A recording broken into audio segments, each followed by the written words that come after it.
এমন কোন জায়গা নাই যে মানুষ সেই জায়গাতে পরিচালনা করবে অথচ আল্লাহ সেখানে বিধান দেননি। এরকম একটা ক্ষেত্র আপনি আল্লাহকে বা মানুষকে দেখাতে পারবেন না। আপনি যা কিছু করতে চাচ্ছেন সেখানে আল্লাহর বিধান দেওয়া আছে। কি দেওয়া আছে? বিধান দেওয়া আছে। কিন্তু আমরা ইসলাম বলতে শুধু মনে করেছি মসজিদে সালাত আদায় করা, রমাদানে সিয়াম পালন করা, সামর্থ্য থাকলে হজ করা, যাকাত দেওয়া, তাসবিহ তাহলিল করা, কোরআন মাজিদ তেলাওয়াত করা। শুধু এর ভিতরে ইসলামকে সীমাবদ্ধ রেখেছি। কিন্তু ইসলাম তো শুধু মসজিদ, মাদ্রাসা, হজ, যাকাত, তাহাজ্জুদে সীমাবদ্ধ নয়। ইসলাম হচ্ছে সার্বজনীন। আপনাকে মানুষ হিসেবে যা কিছু করতে হবে। মানুষ ইসলামকে দুই ভাগে ভাগ করে ফেলেছে। আসলে ইসলাম দুই ভাগে বিভক্ত নয়, মানুষের জীবনকে দুই ভাগে ভাগ করেছে। কেউ বলছে বৈষয়িক, কেউ বলছে ধর্মীয় জীবন, বৈষয়িক জীবন। আসলে মানুষের জীবন বলতেই একটা। ধর্মীয় জীবনে আল্লাহকে মানতে হবে, বৈষয়িক জীবনও কাকে মানতে হবে? আল্লাহকে। কিন্তু আমাদের সমাজে অধিকাংশ মানুষ শুধু যারা ইসলাম মানে শুধু ধর্মীয় জীবনে মানে, কিন্তু বৈষয়িক জীবনে তারা সর্বক্ষেত্রে ইসলাম মানে না। এবং অধিকাংশ মানুষের আকীদা এটা হয়ে গেছে যে ইসলাম মানে শুধু আমাকে মানতে হবে মসজিদে। আমি 5 ওয়াক্ত সালাত আদায় করি, আমি একজন মুসলিম। আমি তাহাজ্জুদ পড়ি, আমি একজন মুসলিম। আমি রমাদানে সিয়াম রাখি, আমি একজন মুসলিম। না, শুধু মসজিদে 5 ওয়াক্ত সালাত আদায় করা, রমাদানে সিয়াম পালন করা আর হজের সময় গিয়ে হজ করে আসা, এটা শুধু ইসলাম নয়। ইসলাম কি? ইসলাম হচ্ছে পরিপূর্ণ জীবন বিধান। মানুষ জন্ম থেকে মৃত্যু পর্যন্ত যা কিছু করবে সেখানে ইসলাম মেনে চলতে হবে। এই জন্য ইসলাম। মানুষ জন্ম থেকে মৃত্যু পর্যন্ত কি করে? আপনার ছেলে আজকে জন্মগ্রহণ করলো, তখন আল্লাহ বলছেন যেদিন জন্মগ্রহণ করবে, শুনতেছেন আমার কথা না? আচ্ছা, যেদিন জন্মগ্রহণ করবে সেদিন কি করো? কোন মুরব্বীর কাছে যাও, তাকওয়াশীল পরহেজগার আলেম মানুষের কাছে গিয়ে একটু খেজুর বা কোনো মিষ্টি জাতীয় কিছু চিবিয়ে পরহেজগার ব্যক্তির মুখের লালাটা বাচ্চার মুখে বিসমিল্লাহ বলে দিয়ে নাও। এটাকে বলা হয় তাহনিক। আরবিতে কি বলে? তাহনিক করে নাও। এবং যেন সেই পরহেজগার ব্যক্তি তার জন্য দোয়া করে, বারাকাল্লাহু লাক, বারাকাল্লাহু ফাআলিক ওয়া মালিক, এইভাবে যেন দোয়া করে। তাহলে জন্মগ্রহণ করার সাথে সাথে আল্লাহ বিধান দিয়ে দিলেন এই তাহানিক করো। এটা কি বিধান না? আচ্ছা, এরপরে নাম রাখতে পারেন, ওই দিনে নাম রাখতে পারেন, আল্লাহর বিধান। এরপরে 7ম দিনের দিনে আসবে, আল্লাহ বলছেন আকিকা করো। 7ম দিনের দিনে আকিকা করো। ছেলে সন্তান হলে 2টা, মেয়ে সন্তান হলে 1টি। সামর্থ্য যদি কম থাকে তাহলে ছেলে হলে ছেলের পক্ষ থেকে 1টি দিলেও হবে। এটা আল্লাহর একটা বিধান। 7ম দিনের দিন আর কি করো? মাথা মুন্ডন করে দাও। মাথা মুন্ডন করে মাথায় জাফরানের রং দিয়ে মাখিয়ে দাও। চুলকে ওজন করো, চুলের ওজন পরিমাণ রূপা অথবা রূপার পরিমাণ যেই মূল্য টাকা সাদগা করে দাও। জন্মের দিন থেকে নিয়ে বিধান শুরু একটা মানুষের উপরে। কার বিধান শুরু? আল্লাহ। এরপরে বড় হচ্ছে, তাকে বিবাহ দাও। বিবাহতে আল্লাহর বিধান। 7 বছর হলে তাকে সালাতের কথা বলো। মুরু আওলাদাকুম বিসসালাতি ওয়া হুম আবনাউ সাব'i সিনিন। 7 বছর হলে পিতামাতাকে আল্লাহ বলছেন, পিতাকে বলছেন, হে পিতা, তুমি তোমার ছেলে মেয়েকে সালাতের কথা বলো, নির্দেশ দাও, আদেশ করো। যখন কয় বছর? 7 বছর। ওয়াদরিবুহুম আলাইহা ওয়া হুম আবনাউ 10 সিনিন। এরপরে তোমার সন্তানকে মারপিট দিয়ে প্রহার করে সালাত আদায় করো যখন তার বয়স 10 বছর। তাহলে একজন মুসলিম 10 বছর থেকে সালাত আদায় করবে, তার উপরে ফরজ। এটা হলো আল্লাহর বিধান। এছাড়া তো আরো কত বিধান আছে মানুষের জীবনে। কি বিধান? ঘুমাবেন তো আল্লাহ বলছেন ডান কাতে ঘুমাও আর বলো আল্লাহুম্মা বিসমিকা আমুতু ওয়া আহইয়া। ঘুম থেকে উঠবেন, আল্লাহ বলছেন এই দোয়া বলো, আলহামদুলিল্লাহিল্লাযী আহইয়ানা বাদা মা আমাতানা ওয়া ইলাইহিন নুশুর। ঘুম থেকে উঠে জুতা পায়ে দিবেন, জুতা পায়ে দিবেন না? জুতা পায়ে দিবেন। আল্লাহ বলছেন ডান পা আগে ঢুকে দাও, বিসমিল্লাহ বলো। খোলার সময়তে বাম পা আগে খুলো, ডান পা। জুতা যে পায়ে দিবেন এটাতেও কার বিধান আছে? আল্লাহর। এখন ঘুম থেকে ওঠার পর তো টয়লেটে যেতে হয়, তাই কিনা? আল্লাহ বলছেন বিসমিল্লাহ আল্লাহুম্মা ইন্নী আউযু বিকা মিনাল খুবুসি ওয়াল খাবাইস, এই দোয়া বলো, তারপরে প্রবেশ করো। বাইর হবে, বাইর হওয়ার পরে বলো গুফরানাকা, তো কার বিধান? আপনি পোশাক গায়ে দিবেন, আল্লাহ বলছেন আগে ডান হাতলটা আগে ঢুকে দাও, ডান হাতল, বাম হাত নয়। অধিকাংশ মানুষ পোশাক গায়ে দেয়, বাম হাতের হাতলটা আগে ঢুকে দেয়, তাই না? কিন্তু ডান দিক থেকে শুরু। আল্লাহ বলছেন দোয়া বলো, কি দোয়া? আলহামদুলিল্লাহিল্লাযী কাসানি হাযা ওয়া রাযাকানি মিন গায়রি হাওলিন মিন্নি ওয়ালা কুওয়া, এই দোয়া বলো। তাহলে কি হবে? পোশাক গায়ে দেওয়ার সময় যদি এই দোয়া বলতে পারো, গুফরা লাহু মা তাকাদ্দামা মিন যামবিহি, তোমার বিগত সব পাপ ক্ষমা করে দেব। এখন আপনি খাবেন, ভাত খাবেন বা যেই খাবেন, আল্লাহ বলছেন ডান হাতে খাও। কোন হাতে? পাশ থেকে খাও। বিসমিল্লাহ বলো। খাওয়া শেষে আলহামদুলিল্লাহিল্লাযী আত'আমানি হাযা ওয়া রাযাকানি মিন গায়রি হাওলিন মিন্নি ওয়ালা কুওয়া, এটা তো একই ফজিলত। রাসূল সাল্লাল্লাহু আলাইহি ওয়াসাল্লাম বলছেন কেউ যদি খাওয়া শেষে এই দোয়া বলতে পারে, আল্লাহ তার বিগত সব পাপ ক্ষমা করে দিবেন। তাহলে এগুলি বিধান। আপনি স্ত্রীর কাছে যাবেন, বিবাহ তো করলেন আল্লাহর বিধান। আল্লাহ বলছেন আগে খুতবা হবে, আগে খুতবা হবে বিবাহের পূর্বে। এরপরে মেয়ের বাপ দুইজন সাক্ষী নিয়ে ছেলের সামনে এইভাবে বলবে, আমার মেয়ে অমুক, এত টাকা মোহরের বিনিময়ে তুমি আমার মেয়েকে স্ত্রী হিসেবে কবুল করো। তখন ছেলে বলবে কাবিলতু, বা আমি কবুল করলাম। ঠিক আছে না? এটা ঠিক আছে না? উকিল ভাড়া করে আনেন, হ্যাঁ? একটা পাঠাকে ভাড়া করে আনেন না, যে পাঠা লাগবে।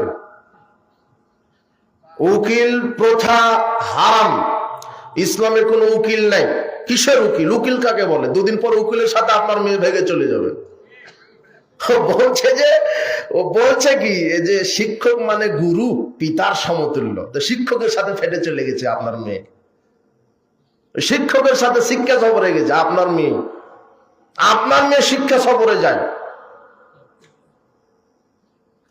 তো শিক্ষক হলো বাপের মতো, শিক্ষকের সাথে শিক্ষা সফরে কেন? 2 কিলো যেতে পারবে না শিক্ষকের সাথে, হারাম।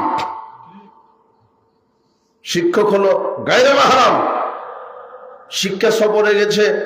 আবার বলছে যে আব্বু আমার সাথে অনেক আমার বয়ফ্রেন্ডরা আছে। আপনি আবার দোয়া করছেন তাহাজ্জুদ পড়ে, যে আল্লাহ আমার মেয়েটাকে জাফলং এ পাঠিয়ে দিয়েছি, শিক্ষা সফরে একটু সহি সালামতে পাঠিয়ে দিও। এমন সহি সালামত, বিবাহের পূর্বেই পেটে বাচ্চা। একটা নারী হজে যেতে পারে না তার মাহরাম ছাড়া। কি ছাড়া? পৃথিবীর সবচেয়ে বড় ধনী আপনার স্ত্রী, আপনি মারা গেছেন, তার বাপ নাই, তার ভাই নাই, তার ছেলে নাই, মাহরাম নাই। মাহরাম ছাড়া একটা নারী হজে যেতে পারে না। কোথায়? সে জায়গাতে আপনার স্ত্রী বাজারে যায় কেন? আপনার মেয়ে বাজারে যায় কেন? জি না, আমি ওগুলো না, ওদিকে চলে যাচ্ছে কথা। আমি কি বোঝাতে চাইলাম? বিবাহের পদ্ধতি, বিবাহ যে করবেন এখানেও কার বিধান আছে? আল্লাহ। রাসূল সাল্লাল্লাহু আলাইহি ওয়াসাল্লাম বলছেন বিবাহের পূর্বে খুতবা পড়ো, খুতবা শেষ লা নিকাহা ইল্লা বিওয়ালিন, মেয়ের বাপ ছাড়া বিবাহ নেই। ওয়া শাহিদাইনি, 2 জন সাক্ষী আর মেয়ের বাপ ছাড়া বিবাহ নেই। 2 জন সাক্ষী লাগে আর বাপ লাগে মেয়ের। সাক্ষী লন্ডন থেকে সমস্যা নেই, সাক্ষী আত্মীয় হোক আর যে দেশের যে হোক সমস্যা নেই। 2 জন সাক্ষী, বর পক্ষের হোক আর কন্যা পক্ষের হোক, এটাও শর্ত নয়। 2 জন সাক্ষী হলেই হলো। 2 জন সাক্ষী আর মেয়ের বাপ ছাড়া কি হবে না? বিবাহ হবে না। এই জন্য আগে বিবাহের খুতবা। আল্লাহ বলছেন বিবাহ পড়ানোর পূর্বে খুতবা, খুতবা শেষ হবে, এরপরে মেয়ের বাপ বলবে। মেয়ের বাপ যদি নিজেই খুতবা পড়তে পারে আলহামদুলিল্লাহ, তাহলে হুজুর লাগবে না, মৌলানা লাগবে না। কিন্তু খুতবা যেহেতু পড়তে হবে সুন্নাত, এই জন্য মেয়ের বাপ যদি খুতবা পড়তে না পারে, তাহলে কি করবে? একজন আলেমকে নিয়ে আসবে। আলেম খুতবা পাঠ করবেন, খুতবা শেষ, এরপরে মেয়ের বাপ এখন শুরু করবে বিবাহ। মেয়ের বাপ বিবাহ দিবে। মেয়ের বাপ ছাড়া পৃথিবীতে কোনো দ্বিতীয় পুরুষ নাই যে তাকে বিবাহ দিতে পারে মেয়ের বাপ বেঁচে থাকা অবস্থায়। মেয়ের বাপ এখন বিবাহ দিচ্ছে। আপনার যিনি জামাই হবেন তার সামনে বসবেন, আপনার সাথে কয়জন সাক্ষী থাকবে? দুইজন। দুইজন সাক্ষী নিয়ে আপনার জামাইকে বলবেন, আমার মেয়ে অমুক নাম, তার পিতা আমি, এত টাকা মোহরের বিনিময়ে তুমি কি আমার মেয়েকে স্ত্রী হিসেবে কবুল করছো? তখন ওই ছেলেটা বলবে কাবিল তু, হ্যাঁ আমি কবুল করছি। অনেকে বলে আলহামদুলিল্লাহ। আলহামদুলিল্লাহ বলা যাবে না। আলহামদুলিল্লাহ মানে কি?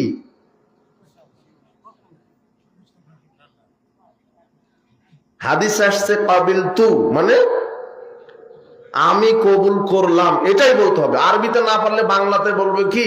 আমি কবুল করলাম।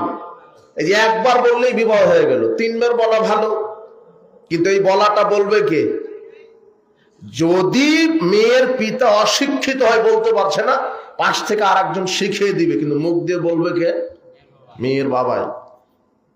কিন্তু উকিল বাপ একটা নিয়ে আসা হয়েছে, ও আগে দুইজন সাক্ষী নিয়ে মেয়ের কাছে যায়, মেয়ের কাছে গিয়ে বলে অমুক সাকিনের অমুক বাপের অমুক সন্তান তোমাকে বিবাহ করতে এসেছে এত টাকা মোহরের বিনিময়ে, তুমি কি তাকে স্বামী হিসেবে কবুল?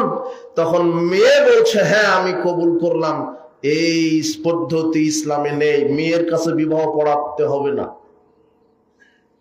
মেয়ের কাছে বিবাহ পড়াতে হবে না। কি হবে? মেয়ের কাছ থেকে কি করবে? মেয়ের কাছ থেকে ওই দিন পিতা শুধু অনুমতি নিয়ে আসবে। কি নিয়ে আসবে? অনুমতি। মেয়ের বাপ মেয়ের কাছে গিয়ে বলবে যে আম্মু আমি তোমাকে আজকে বিবাহ দিতে চাচ্ছি অমুকের সাথে এত টাকা মোহরের বিনিময়ে, তোমার কি অনুমতি আছে? তখন মেয়ে বলবে ঠিক আছে আব্বু আমার অনুমতি আছে। তাও যদি না বলে চুপ থাকে, তাহলে ধরে নিতে হবে সেটা অনুমতি। এতটুকুন ইসলাম বলেছে। কিন্তু মেয়ের কাছে উকিল গিয়ে দুইজন সাক্ষী নিয়ে তার কাছে বিবাহ পড়াতে হবে, এই বিধান ইসলামে যদি থাকে তাহলে আগামীকাল আপনার এটা কোন থানা? আত্রাই থানা না? আত্রাই থানার সবচেয়ে বড় হুজুরকে বলবেন ওই বিধানটা আছে কোথায়, যে মেয়ের কাছে গিয়ে আগে বিবাহ পড়াতে হবে, এই বিধান আছে কোথায়? জি না, মুহাম্মদ সাল্লাল্লাহু আলাইহি ওয়াসাল্লাম বলছেন মেয়ের কাছ থেকে অনুমতি নিতে হবে শুধু। তা অনুমতি নেবে কে? বাপ। অনুমতি বাপ নিয়ে এসে ছেলের কাছে ওইভাবে দুইজন সাক্ষী দিয়ে কি করবে? বিবাহ পড়াবে। এটা হলো ইসলামের বিধান। তো বিবাহ করবেন সেখানে কার বিধান? আল্লাহর বিধান।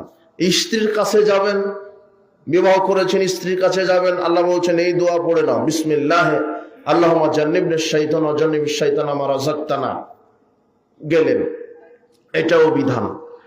তাহলে সব কিছুই করলেন আল্লাহর বিধানে। কার বিধানে? আল্লাহর বিধান। আবার একটু রিপিট করি ওখান থেকে। খাইলেন কার বিধানে? ঘুমালেন কার বিধানে? আর কি করলেন? পোশাক গায়ে দিলেন কার বিধানে? জুতা পরলেন কার বিধানে? আপনার ওই পোশাক গায়ে দিলেন কার বিধানে? পেশাব পায়খানা করলেন কার বিধানে? আল্লাহর বিধান আছে। আপনি জানেন না, মানেন না, সেটা আপনার ব্যর্থতা। কিন্তু যা কিছু করতে চাচ্ছেন সেখানে কার বিধান আছে? এই যে আপনি এক গ্লাস পানি পান করবেন, এই এক গ্লাস পানি পান করারই আলাদা আল্লাহ বিধান দিয়ে দিয়েছেন। ভাত খাওয়ার তো বিধান আছে, শুধু এক গ্লাস পানি পান করবেন তার জন্য আল্লাহ বলছেন আমার বিধান মানো। বলেন তো এক গ্লাস পানি পান করতে বিধান আছে কয়টা? ভুল হলো, 10টা বিধান লাগে। ওই যে কে বলেছে 10টা, ওটাই ঠিক। কয়টা বিধান? 10টা বিধান লাগে। শুধু এক গ্লাস পানি পান করবেন বলে আল্লাহ 10টা বিধান দিয়ে দিলেন। গণেন তো দেখি। এক, রাসূল সাল্লাল্লাহু আলাইহি ওয়াসাল্লাম বলছেন স্বর্ণরৌপ্যের পাত্রে পানি পান করা আমি হারাম করে দিলাম। স্বর্ণরৌপ্যের পাত্রে পানি পান করা কি হারাম। রাসূল সাল্লাল্লাহু আলাইহি ওয়াসাল্লাম বলছেন কেউ যদি স্বর্ণরৌপ্যের পাত্রে পানি খায় সে যেন আগুন খেলো। কি খেলো? আপনি যত বড়ই ধনী হন, স্বর্ণের দোকানদার, স্বর্ণের আপনি ফ্যাক্টরিতে বসে আছেন, তবু স্বর্ণ দিয়ে গ্লাস বানিয়ে কি করতে পারবেন না? পানি খেতে পারবেন। এটা বিধান নয়। দুই, যেটা খাবেন সেটা হালাল হতে হবে, পানি হলেই হবে না, মাদকও তো পানি, পানীয় মদ, তো যেটা খাবেন সেটা হালাল পবিত্র হতে হবে। তিন নম্বর কি, জগ, কলস, মস্ক, এর মুখে পানি খাওয়া যাবে না। রাসূল সাল্লাল্লাহু আলাইহি ওয়াসাল্লাম বলছেন তোমরা ছোট পাত্রে, বড় পাত্র থেকে ছোট পাত্রে ঢেলে খাও। তো যার নাম আপনি গ্লাস দিয়েছেন, গ্লাসে ঢেলে খাবেন।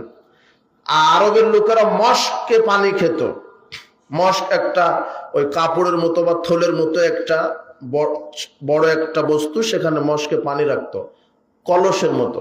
আপনি কলস অনুবাদ করেন, কলস, বালতি, জগ, মস্ক। তো আপনি জগ থেকে কোথায় ঢেলে খেতে হবে? জগের মুখে খাওয়া যাবে না, এটা রাসূল সাল্লাল্লাহু আলাইহি ওয়াসাল্লাম নিষেধ।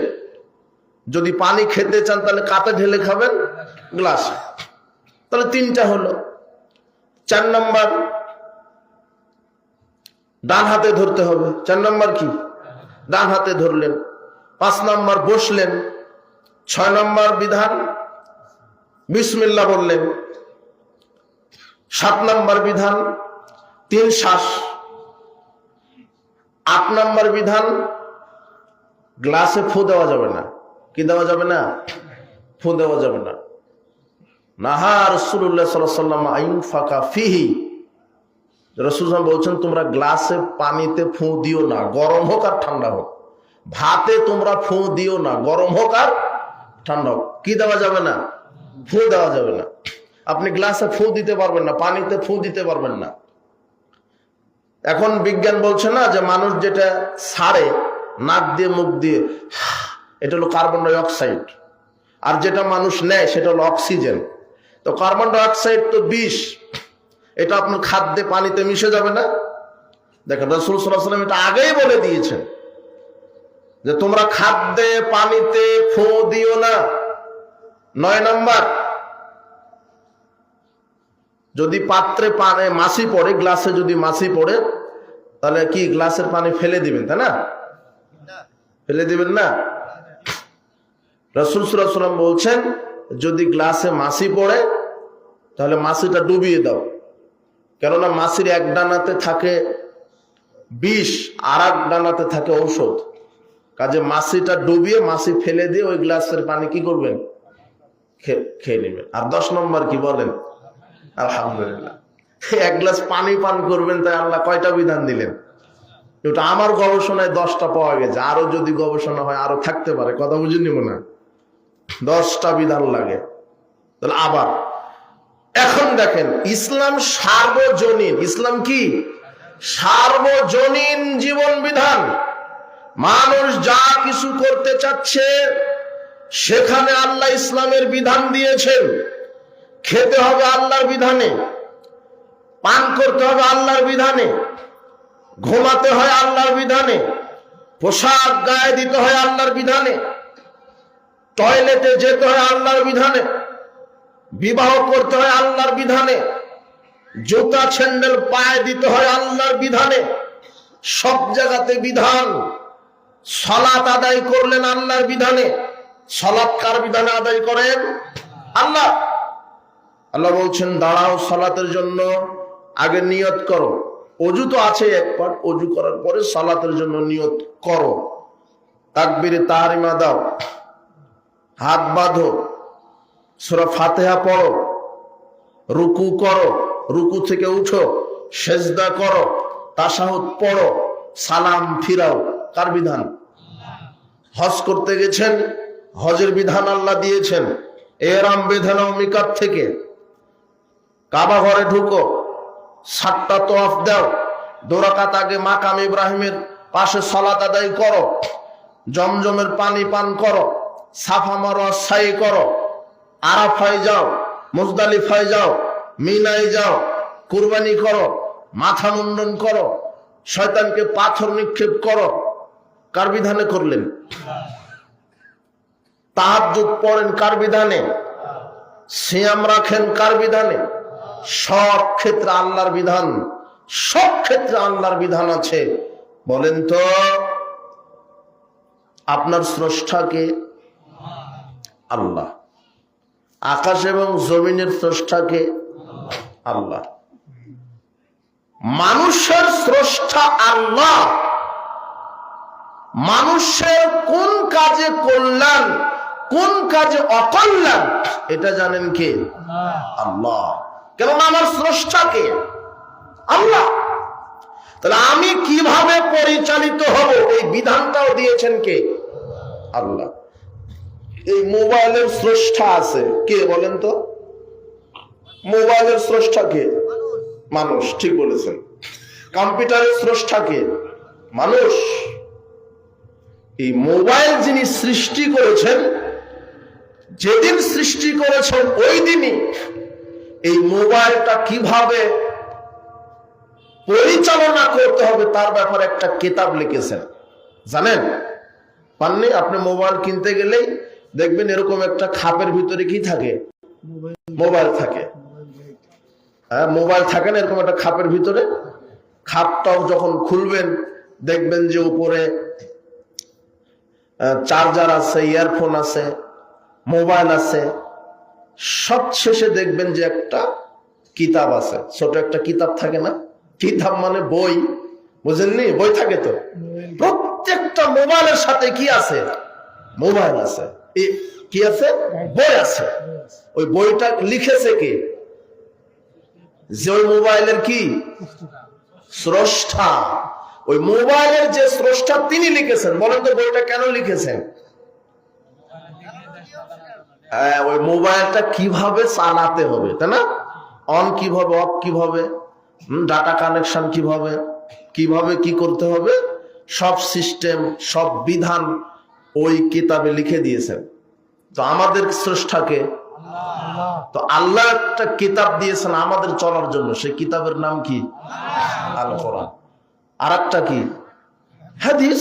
দুইটা কিতাব। কয়টা? একটা নয়। শুধু কোরআন মানলে হবে না। এখন উপমহাদেশে কিছু আছে আহলে কোরআন, শুধু কোরআন মানে। রাসূল সাল্লাল্লাহু আলাইহি ওয়াসাল্লাম বলছেন, আবু দাউদের 4604 নম্বর হাদিস, তিনি বলছেন, আলা ইন্নী উতিতুল কিতাব ওয়া মিসলাহু মাআহু। শোনো হে সাহাবীগণ, সাবধান থাকো। আমাকে আল্লাহ কোরআন তো দিয়েছেন, তার সাথে আরেকটা কিতাব দিয়েছেন, সেটা হলো হাদিস। আলা, মনে রাখো, ইউশিকু রাজুলান আলা শাবআনি আলা আরাকাতিহি। শেষ জামানায় কিছু ভদ্রলোক বের হবে, আলিশান ধনিক শ্রেণীর মানুষ বের হবে, যারা তাদের চেয়ারে হেলান দিয়ে বসে বলবে, আলাইকুম বিহাদাল কোরআন, শুধু কোরআন মানলেই হবে। ফামা ওয়াজাদতুম ফিহি হালালিন ফাহিল্লুহু, কোরআনে যেটা হালাল পাবে শুধু সেটা মানো। ওয়া মা ওয়াজাদতুম ফিহি হারামিন ফাহাররিমুহু, কোরআনে যা হারাম পাবে শুধু সেই হারাম মানো। কোরআনে হালাল হারাম যতটুকু পাবে শুধু সেটা মানো। কোরআন মানলেই হবে। মুহাম্মদ সাল্লাল্লাহু আলাইহি ওয়াসাল্লাম বলছেন, আমি সাবধান করে দিলাম, আমি কোরআন পেয়েছি, কোরআনের সাথে আরেকটা কিতাব পেয়েছি, কোরআনের সাথে হাদিস মানতে হবে। যারা হাদিস মানে না, যারা শুধু বলছে কোরআন মানতে হবে, এরা হলো কাফের। এরা কি? কাফের। আপনি কোরআন কিভাবে মানবেন হাদিস ছাড়া? আরে কোরআনের ব্যাখ্যাটাই তো হাদিস।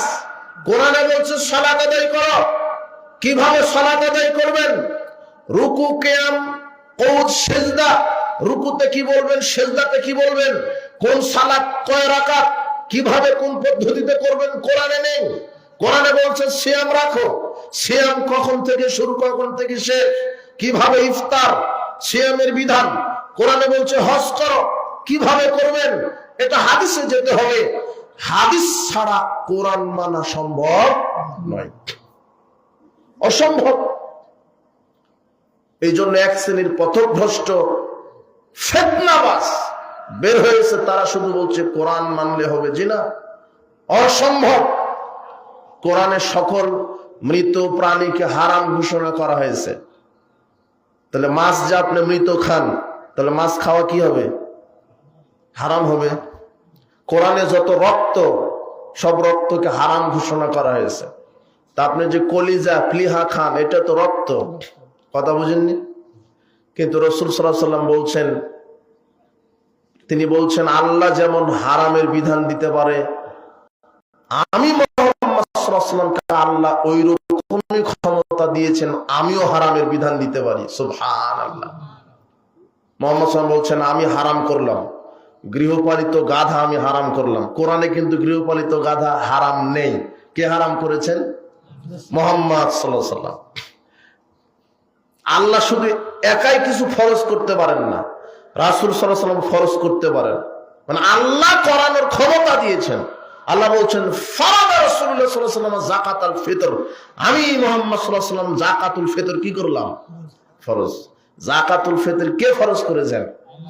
মুহাম্মদ সাল্লাল্লাহু আলাইহি ওয়াসাল্লাম। গাধা কে হারাম করেছেন? মুহাম্মদ সাল্লাল্লাহু আলাইহি ওয়াসাল্লাম। তো শুধু আপনি যদি কোরআন মানেন তাহলে গাধা তো খাওয়া জায়েজ হবে, অথচ গাধা খাওয়া কি হারাম।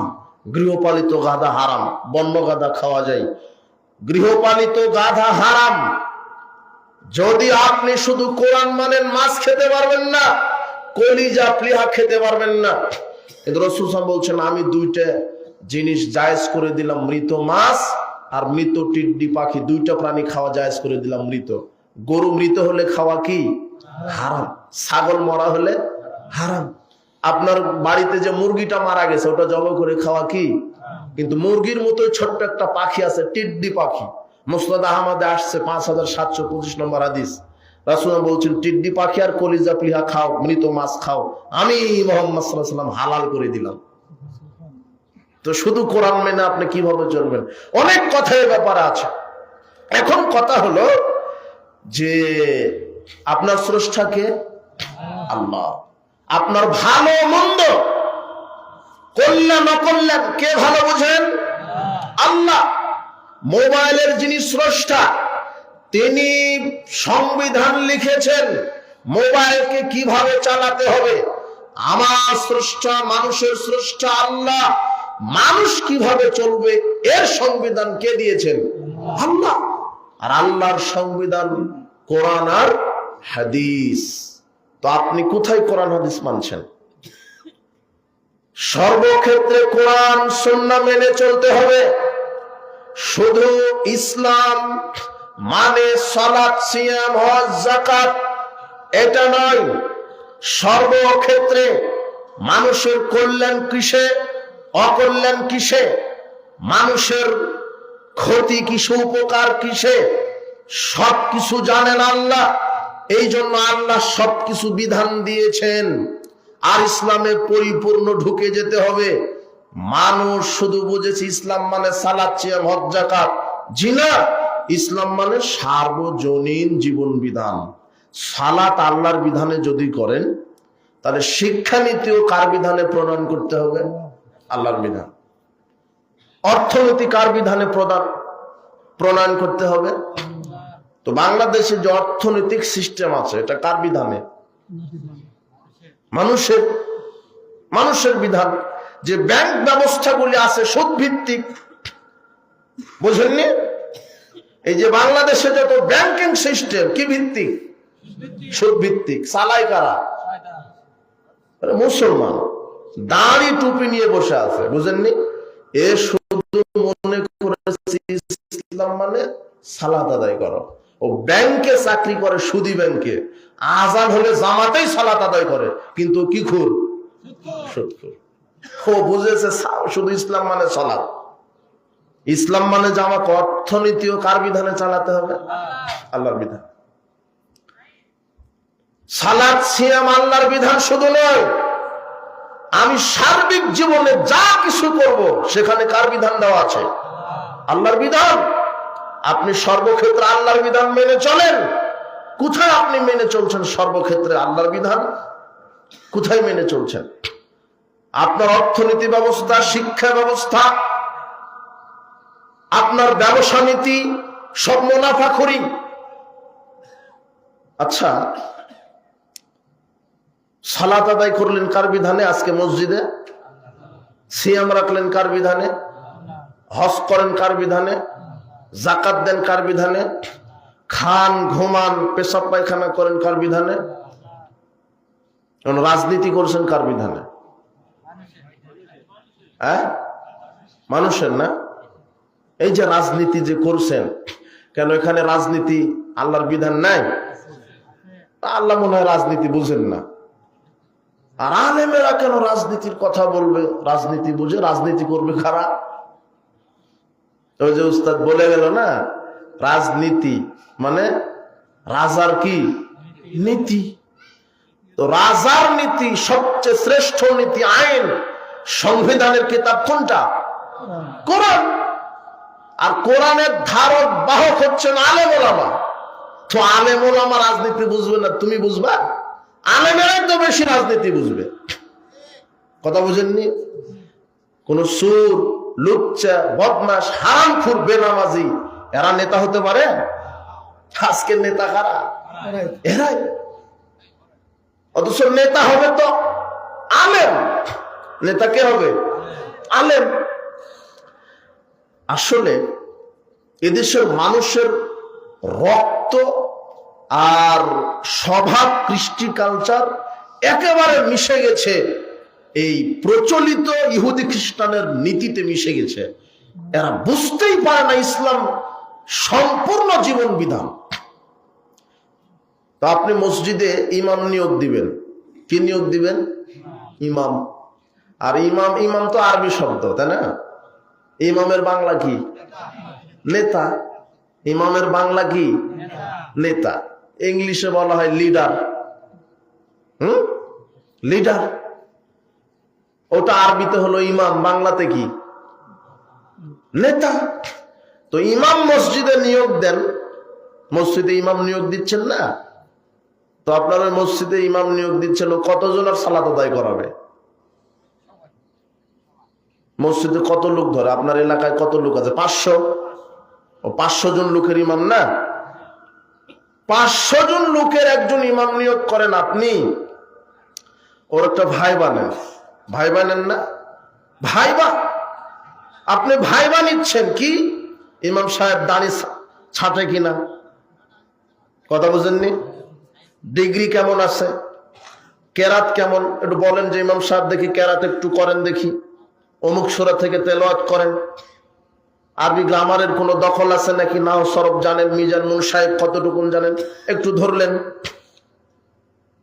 এরপরে হারামের সাথে জড়িত কিনা, আপনার বউ পর্দায় থাকে কিনা, এইভাবে কি নিচ্ছেন? ইমামের ভাইবা নিচ্ছেন। ওই ইমাম কতজন লোকের ইমামতি করবেন?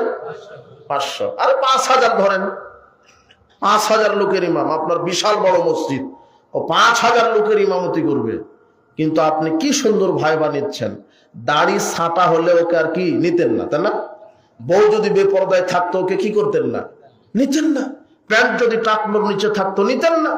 হারামের সাথে যদি, লুচ্চামের সাথে জড়িত থাকতো, এই ইমামকে আপনি নিতেন? তাহলে আপনি ভাইবা নিয়ে 5000 লোকের ইমাম নিয়োগ দিচ্ছেন। ভাইবা নিয়ে 5000 লোকের ইমামতি করবে। কিন্তু নির্বাচন যখন আসে তখন এমপি নির্বাচিত হয়, হয় না? কতজন লোকের? 100, 200? হ্যাঁ, আচ্ছা তোমারটা নিলাম। কত লক্ষ? 5 লক্ষ লোকের নেতা হবে, তাই না? আপনি নেতা করবেন 5 লক্ষ লোকের।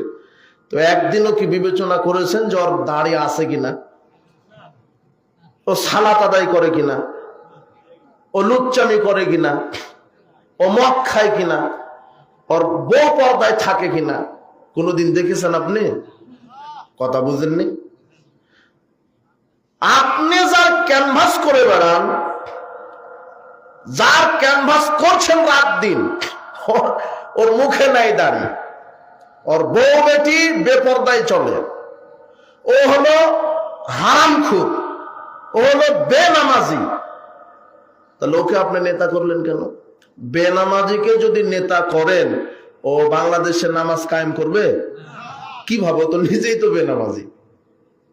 মদখোর, গাঁজাখোর, ইয়াবাখোর, এই হারামখোরকে যদি আপনি নেতা করেন, তাহলে ও মদ কি নিষিদ্ধ করবে সরকারি ভাবে?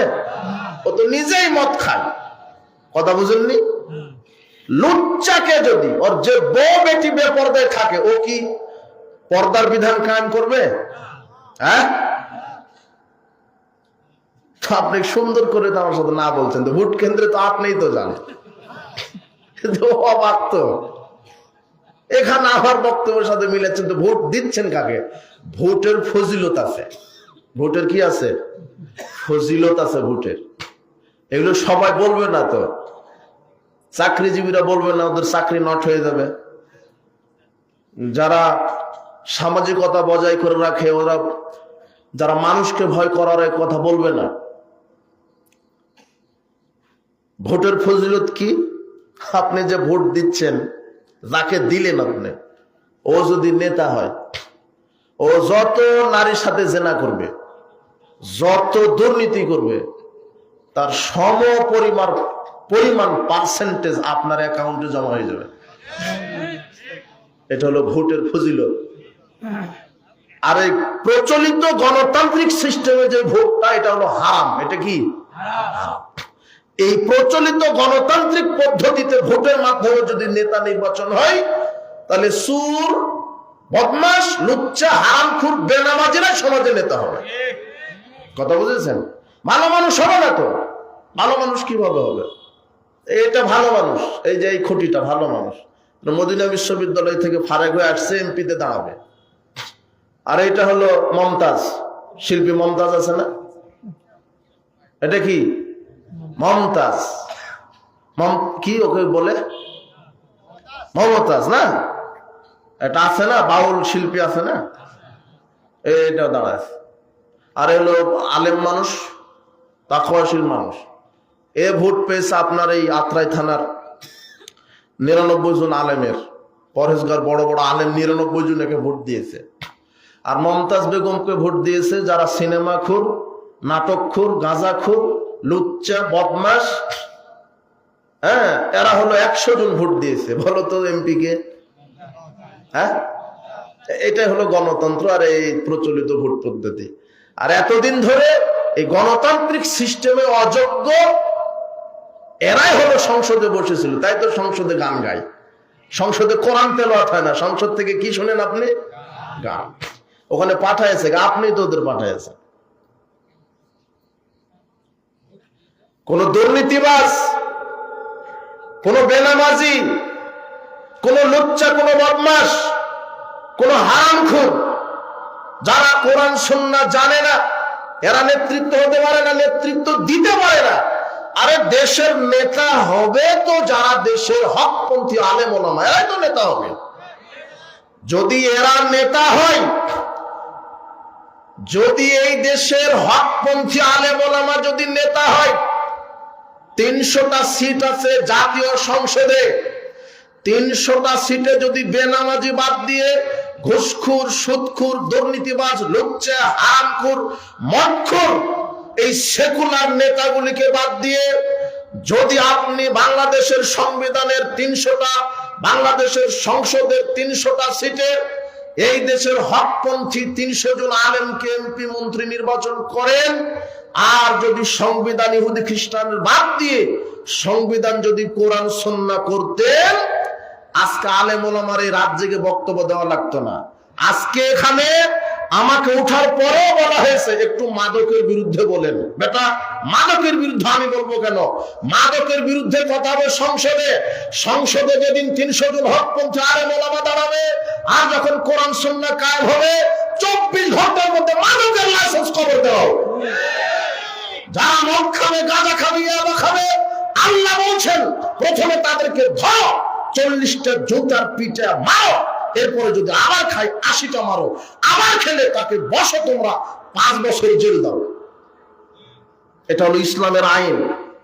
তুমি যে নেতাকে সংসদে বসায়ছো, ও মদের লাইসেন্স দেয়, ও হলো হারামখোর একটা। ও গাঁজা বন্ধ করবে না, গাঁজার লাইসেন্স দিয়ে গাঁজাকে জীবিত রাখবে। ওই জন্য আলেমকে বসাতে হবে। মাওলানা সাহেব বক্তব্য দিবে না, বাবাজিরা তোমরা নামাজ পড়ো, নামাজ না পড়লে জাহান্নামে যাবে, এরকম বক্তব্য স্টেজ থেকে হবে না। এরকম বক্তব্য দেশের হকপন্থী আলেম ওলামা যখন এমপি মন্ত্রী হবে, সেদিন সংসদে বসে আইন পাশ করবে। বাংলাদেশের প্রত্যেকটা আকেল বালেগ, প্রত্যেকটা মুসলিম নারী পুরুষকে আজ থেকে 5 ওয়াক্ত সালাত বাধ্যতামূলক করা হলো। যারা 5 ওয়াক্ত সালাত আদায় করবে না, তাদের আজীবন জেল হবে। এটা আইন পাশ করা হবে, সংসদ থেকে আইন পাশ করা হবে। জেনার বিরুদ্ধে আলেম বক্তব্য দিবে না, জেনার বিরুদ্ধে বক্তব্য দিবে সংসদে। কেন? সংসদে যে এখন সংবিধান কোরআন হাদিস, তখন পাশ করে দেওয়া হবে বিবাহের পূর্বে কেউ যদি জেনায় লিপ্ত হয় 100 লাঠি পিটানো হবে, বিবাহের পরে যদি কেউ জেনায় লিপ্ত হয় তাহলে তাকে ঢাকার নয়াপল্টন মাঠে, বিশাল মাঠে, লক্ষ কোটি মানুষের সামনে বুক পর্যন্ত একে গেড়ে দিয়ে পাথর মেরে মাথা ফাটিয়ে দিতে হবে। এই বিধান যখন বাংলার জমিনে কায়েম হবে, রাতারাতি লুচ্চামি বন্ধ হয়ে যাবে। ওয়াজে কাম হবে না। ওয়াজে কি করে কাম হবে? এই জন্য আগে নেতৃত্বের সংস্কার দরকার। কোন তোমার নেতা কিভাবে জেনার বিধান কায়েম করবে? এক একজন নেতা 1400 নারীর সাথে জেনার সম্পর্ক আছে, ও জেনা করে। গাঁজার বিধান কিভাবে বাতিল করবে? ও খায়। এরকম হারামখোর বেনামাজি এরা নেতা হওয়ার যোগ্যতা রাখে না। এই যুবক শোনো, তুমি মনে রাখো, এই নেতার পিছনে ছোটো না। যে নেতা তোমাকে ওযুর কথা বলে না, ইমানের কথা বলে না, আমলের কথা বলে না, সালাতের কথা বলে না, সিয়ামের কথা বলে না, বলে আমার ক্যানভাস করো, আমার দলে যোগ দাও, কি হবে? টাকা দিব, নারী দিব, গাড়ি দিব, বাড়ি দিব। জি না, এই নেতা তো জাহান্নামে যাবে, তোমাকে নিয়ে যাবে। তুমি মনে রেখো, তুমি সাবধান হও। এরকম নেতার পিছনে ছোট না। কোন হারামখোর দুর্নীতিবাজ বেনামাজি নেতা হতে পারে না। নেতা হবে যে কোরআন সুন্নাহর জ্ঞান রাখে, যে আলেম। তোমার সমাজ ব্যবস্থাটাই ভঙ্গুর। মসজিদের সভাপতি আছে বেনামাজি, তুমি কি দিয়ে ঠেকাবে? মসজিদের সেক্রেটারি, সভাপতি, ক্যাশিয়ার হলো দুর্নীতিবাজ, মসজিদের টাকা মেরে খায়। কথা বুঝনি? মসজিদে যে তুমি যাকে সভাপতি করেছো, এ তো বেনামাজি। তোমার যে সেক্রেটারি, যে ক্যাশিয়ার, এ হলো দুর্নীতিবাজ। এ কি উপকার করবে? দুর্নীতিবাজ, মদখোর, বিড়িখোর, সিগারেটখোর, এরা কি করে নেতা হতে পারে? আরে কোন বেনামাজি, কোন মদখোর, বিড়িখোর, সিগারেটখোর টয়লেটের সভাপতি হওয়ার যোগ্যতা রাখে না। আপনাকে মসজিদের দায়িত্ব দিলেন মানে? আশ্চর্য কথা।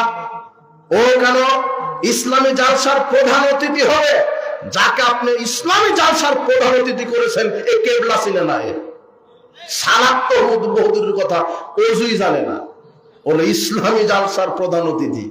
ও বক্তব্য দিবে, আলেম ওলামার শোনা লাগবে। বেটা, আলেম ওলামা বক্তব্য দিবে, ওরা বসে বক্তব্য শুনবে। এর কাছে অনুমতি নেওয়া লাগে যে স্যার একটু অনুমতি দেন, ইসলামী জালসা করবো। লুচ্চামি করে, কনসার্ট করে, নারী নাচায়, এর জন্য অনুমতি লাগে না। তাফসীর করতে অনুমতি লাগে। অযোগ্য মুনাফিক নেতা তো ভরে গেছে বাংলাদেশ। আশ্চর্য কথা। আপনি ঠিক বলছেন মানে? আপনি তো ঠিক বলতে বলিনি। সকালে আপনি 500 টাকা দিয়ে বেনামাজিকে ভোট দিবেন। আপনি বাংলাদেশে কুরবানির সময় যখন আসে, একটা ছাগলের 15 লক্ষ টাকা দাম হয়, আর ভোটের সময় যখন আসে, এই আগ্রাবাসীর দাম হয় 500 টাকা।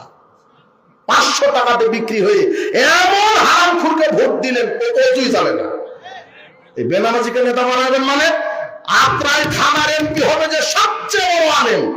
যখন এই আত্রাই থানায় সবচেয়ে বড় আলেম এমপি হবে, 24 ঘন্টার মধ্যে লুচ্চামি, হারামখোরি, গাঁজাখোরি বন্ধ করে দেবে। তখন আর ওয়াজ করা লাগবে না। যখন আলেম এই দেশে নেতৃত্ব দিবে, সেদিন সালাত কায়েম হবে, পর্দা কায়েম হবে, চুরি বন্ধ হবে। চুরি বন্ধ করবে কি করে তোমার নেতা? তোমার যেই দেশের পিয়ন 400 কোটি টাকার মালিক, এমপির অবস্থা কি? ও চুরির বিধান কায়েম করবে কিভাবে? ওই তোমার এমপির আগে হাত কাটা যাবে।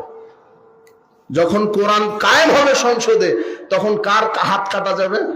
তোমার নেতারই। ও হলো বড় চোর। কে বলেছে ও সন্ত্রাস? এই দেশের সন্ত্রাস পুষে হলো এই দেশের প্রশাসন।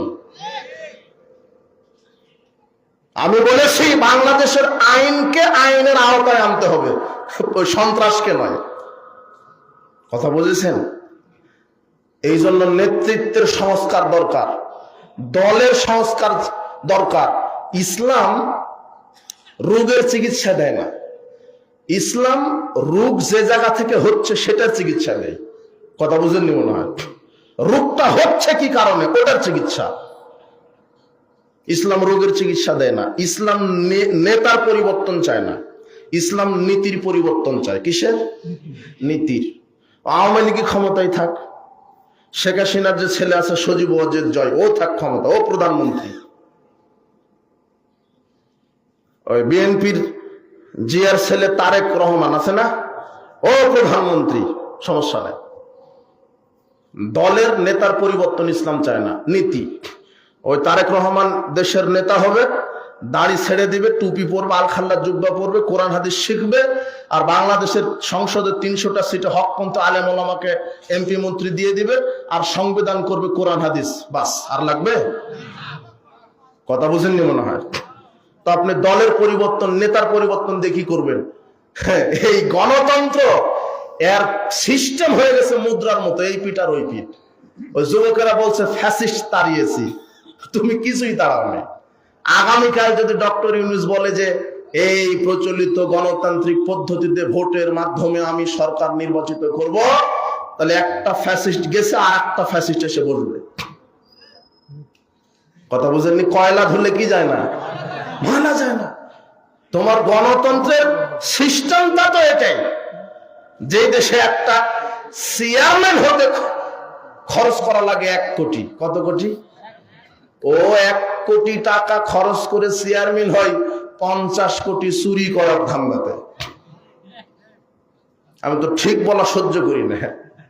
আপনি 1000 টাকাতে বিক্রি হন, আর বিক্রি হওয়ার পরে বলে চেয়ারম্যান কি চেয়ারম্যান পেলাম, রাস্তার কাজ করছে না। ও করবে কি করে? ও তো আপনার ভোট কিনে নিয়েছে, ও টাকা খরচ করা লেগেছে চেয়ারম্যান হতে। এই জন্য রাস্তার যতগুলি অনুদান আসবে ও সব খাবেও। কথা বুঝেননি? ভোট কেন্দ্রে যাবেন না, স্লোগান উঠান। তোমার যারা দাড়ি টুপি নিয়ে রাজনীতি করা শুরু করেছে, এদের আল্লাহর উপরে ভরসাই নাই যে ক্ষমতা আল্লাহ দিতে পারে, ইমানের উপরে ভরসাই নাই। ইব্রাহিম আলাইহিস সালাম মণ্ডপে ঢুকে মূর্তি ভাঙার জন্য, আর তোমার হুজুর মণ্ডপে যায় মূর্তি উদ্বোধন করার জন্য। কথা বুঝলি তুমি? ওদের পিছনে ছোটা লাগবে না। ও লেখা হয় ইসলামী গাঁজা ফ্যাক্টরি, তাহলে গাঁজা জায়েজ না? এটা ইসলামী গাঁজা, কিন্তু বুঝেন এটা কি গাঁজা? কি ওস্তাদ? হ্যাঁ, বিসমিল্লাহ বিড়ি ফ্যাক্টরি। আচ্ছা, গাঁজা একজনে খাচ্ছে বাম হাতে, কিন্তু আপনি খাবেন বিসমিল্লাহ বলে, জায়েজ হবে না? বিসমিল্লাহ বলে খাচ্ছেন তো। তো ওরা ইসলামী দল, আসলে ওরা হলো গণতান্ত্রিক দল। কথা বুঝেছেন? ইসলামী দল নয়। ওদের ভরসা নাই যে আল্লাহ ক্ষমতা দিতে পারে।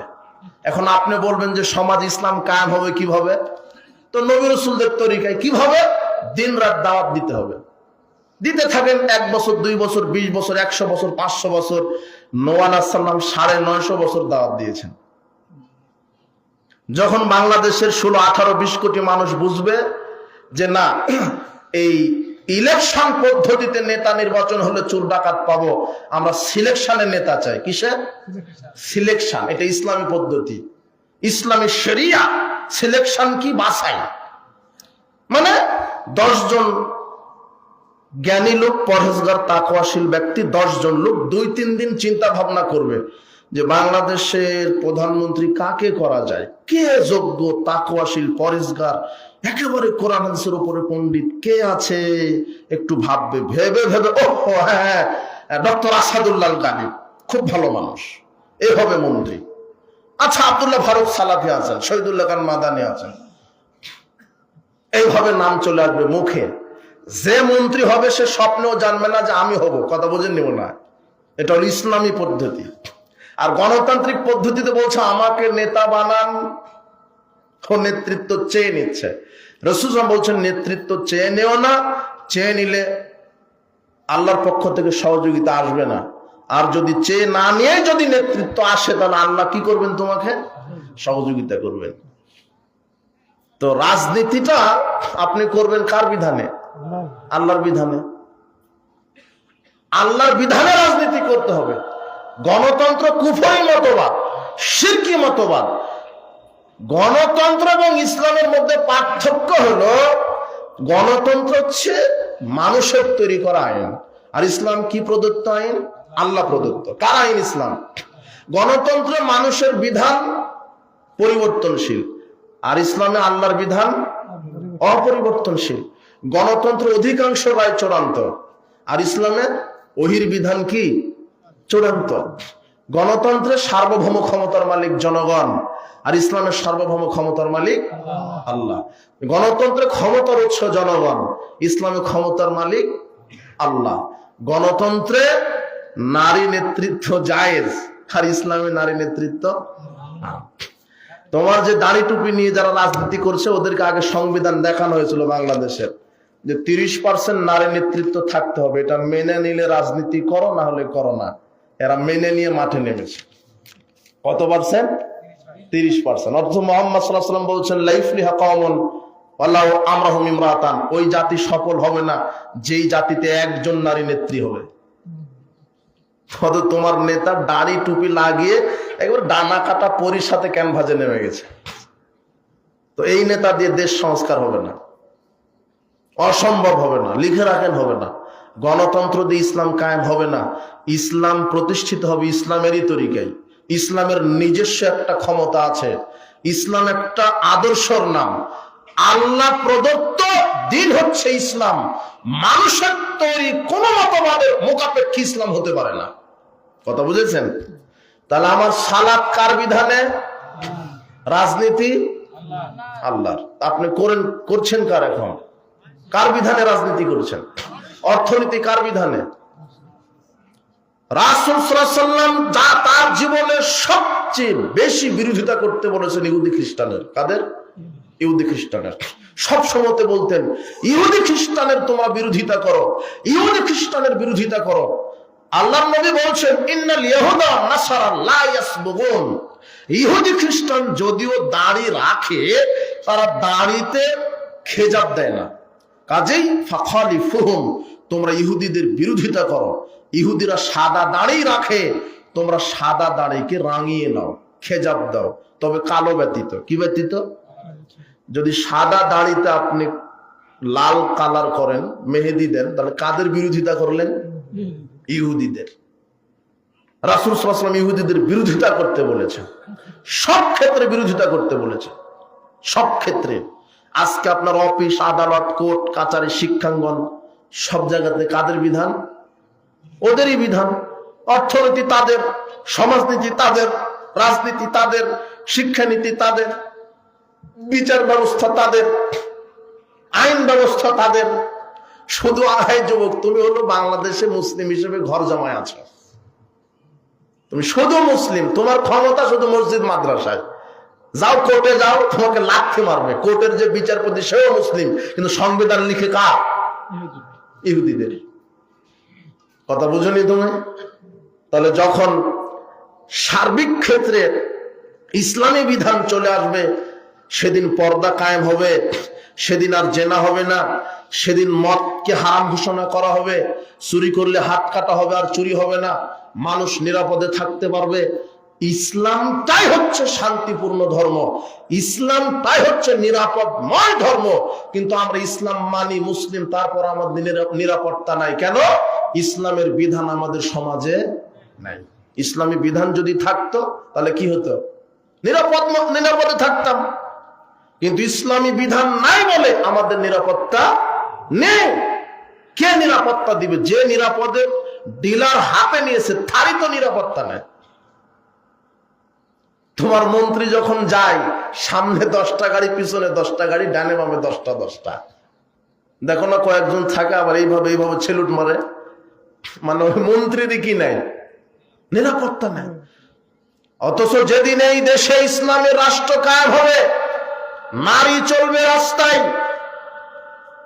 তার সতীত্ব কেউ নষ্ট করতে পারবে না।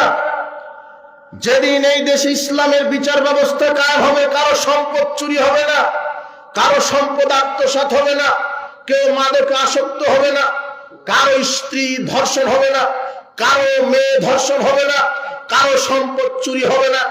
যেদিন ইসলামের চিত্র সমাজে ফুটে উঠবে, যেদিন ওমরের মতো শাসক এই দেশে কায়েম হবে, ওমর এত বড় পরেজগার তাকওয়াশীল শাসক ওমর রাদিয়াল্লাহু আনহু, তিনি রাতের আধারে তার রাজ্য ঘুরে ঘুরে সাধারণ মানুষকে দেখেন যে কে কোন বিপদে আছে, কে কোন বিপদে আছে।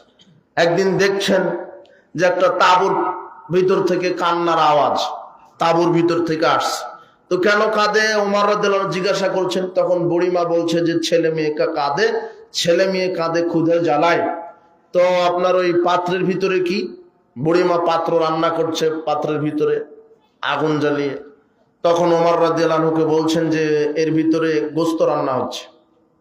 আসলে তো গোস্ত নয়, কয়েকটা পাথর দিয়ে নাড়া দিচ্ছি আর বাচ্চাদেরকে সান্ত্বনা দিচ্ছি। এইভাবে সান্ত্বনা দিতে দিতে ঘুমিয়ে যাবে। ওমর রাদিয়াল্লাহু আনহু বলছেন আমার এই কথা শুনে পায়ের তলা থেকে যেন মাটি খসে পড়ছে। তিনি দৌড় দিয়ে চলে গেলেন বাইতুল মাল ফান্ডে, গিয়ে কর্মচারীকে বলছেন আটা রেডি করো, খাদ্য রেডি করো, আমার কাঁধে উঠিয়ে দাও। ওমর রাদিয়াল্লাহু আনহু মানে অর্ধ পৃথিবীর খলিফা, অর্ধ পৃথিবীর প্রেসিডেন্ট, তার নাম কি? ওমর। তিনি ঘরে ঘরে বাড়িতে বাড়িতে দুঃখী মানুষের খবর নিচ্ছেন। আর তোমার নেতা ওই যে ভোটের মধ্যে এসেছে, আর খবর পাওয়া যায় না। তুমি তোমার এই ইউনিটের একজন ওই মেম্বারের কাছে যাবে, 1 মাস দৌড়াতে হয়, 2টা জুতা ক্ষয় করতে হয়। তাও বলে যে নেতা ঘুমাচ্ছে গাঁজা খেয়ে, উঠতে দেরি হবে, ও দেরি হবে উঠতে, আপনি আগামীকাল আসেন। তোমার নেতা ঘুমায় রাত 3টায়, ফজর তো নাই। ওই নেতার কাছে তুমি গেছো, তোমার মেম্বার ও কি বলা যাবে? ওমর রাদিয়াল্লাহু আনহু নিজে ক্ষুধার্ত মানুষের পাশে দাঁড়িয়েছেন, আটার বস্তা কাঁধে নিয়েছেন, আটার বস্তা কাঁধে নিয়ে বুড়িমার কাছে গিয়ে রুটি তৈরি করে ছেলে মেয়েকে খাইয়ে দিয়ে এসেছেন। যে ওমর আটার বস্তা কাঁধে নিয়ে ভিক্ষুকের অসহায় মানুষের কাছে আটা দিতে যায়, আর সেই দেশের নেতা, সেই নেতাই সেই দেশে আটার বস্তা চুরি করে। ও বিলি করে আর চুরি করে। কথা বুঝেননি মনে হয়? এটা হলো পার্থক্য। আপনি কাকে নেতা করছেন? একজন বিধবার কাজ করে দিতে তোমার মেম্বার বলছে 5,000 টাকা লাগবে। কথা বুঝেননি? তো লাগবেই তো, ও তো মেম্বার হয়েছে 1 কোটি খরচ করে, তোর লাগবে না? আপনি তো খেয়ে থুয়েছেন ওর টাকা। কথা বুঝেননি? সাবধান। ওমর রাদিয়াল্লাহু আনহু তার মতো নেতৃত্ব যখন আসবে দেশে, সেদিন মানুষ শান্তি তৃপ্তিতে পাবে। ওমর রাদিয়াল্লাহু আনহু একদিন খুতবা দিচ্ছিলেন মেম্বারে দাঁড়িয়ে, লম্বা ছাপের জুব্বা পরে খুতবা দিচ্ছেন। এখন যারা খুতবা শুনছে মুসল্লি, তারা বলছে যে খুতবা পরে, মানে ঘটনা হলো এর খুতবার কিছুদিন আগে যুদ্ধে তিনি মাল বন্টন করছিলেন, একটা করে চাদর সবাইকে দিচ্ছিলেন, একটা করে চাদর। তো তিনি তার ভাগে একটা পেয়েছেন, তার ছেলেকে একটা দিয়েছেন, সবাই চাদর একটা করে পেয়েছেন। তো যেই চাদর পেয়েছেন ওই চাদরে জুব্বা হবে না, একটা জুব্বা হবে না। উনি ওই চাদরের ছাদ দিয়ে জুব্বা তৈরি করে খুতবা দিচ্ছেন। তো এখন মুসল্লিরা বলছে খুতবা পরে, আপনি এই যে 2 ছাদের চাদরের জুব্বা কোথায় পেলেন? আপনি তো একটা পেয়েছেন, আপনার 2টা জুব্বা কিভাবে হলো? আগে হিসাব দেন। তখন ওমর রাদিয়াল্লাহু আনহুর ছেলে আব্দুল্লাহ বলছেন, শোনেন, আমার যেটা ভাগে পেয়েছিলাম সেটা আমার আব্বাকে দিয়েছি, আর আমার আব্বা উঁচা পাঁচা মানুষ, তাই 1 ছাদের ওই চাদরের জুব্বা হয়নি, তাই আমার একটা চাদর দিয়েছি, এ 2 চাদর মিলিয়ে জুব্বা তৈরি করেছে। তখন বলছে যে এখন খুতবা চালান, এর জবাব দিইতা। আর তোমার একজন ওই পুলিশ কর্মকর্তার ছুকে যে থাকে 500টা শার্ট, 500টা বোরখা, সব চুরি করা টাকা দেয়। সব কি করা টাকা? নিজের টাকা হলে তো 500টা কিন্তু না, বুঝেননি মনে হয়? হিসাব বুঝেন না নাকি? কতদিন আর ঘুমিয়ে থাকবেন? একটু বলেন না। যেদিন বাংলার জমিনে প্রত্যেকটা দরজা থেকে আওয়াজ আসবে সকল বিধান বাতিল করো, ওহির বিধান কায়েম করো, সেদিন রাতারাতি বাংলার জমিন ইসলাম কায়েম হয়ে যাবে ইনশাআল্লাহ। এই ভোট এই ক্যানভাস করে নয়, এই ক্যানভাস এই গণতান্ত্রিক পদ্ধতিতে সুর হাম করে নেতা হবে। ভালো মানুষ আসবে না তো কিভাবে ভালো মানুষ আসবে? কথা বুঝেছেন? এই জন্য সাবধান হন। জবাবদিহিমূলক নেতা যখন আসবে বাংলাদেশে, সেদিন ইসলাম শান্তিতে থাকবে মানুষ।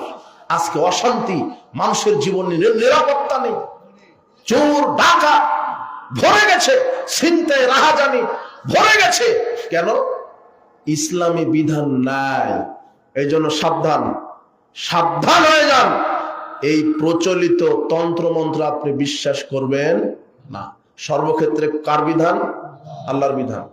আগামীতে আমরা দোয়া করি, আল্লাহ বাংলাদেশে এমন অভ্রান্ত সত্য নেতা তুমি পাঠিয়ে দাও, যাতে করে কোরআন এবং সহিহ সুন্নাহর এই আলোয় জাহেলিয়াতের অমানুষা অন্ধকার দূর হয়ে যায়।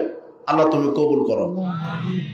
তাহলে আজকের যে আলোচনা থেকে আমরা কয়েকটা দিক দেখতে পেলাম, যে সার্বিক জীবনে মানতে হবে কি? আল্লাহর বিধান। মসজিদে কার বিধান? সংসদে কার বিধান? আর বর্তমানে মসজিদে কার বিধান আর সংসদে কার বিধান?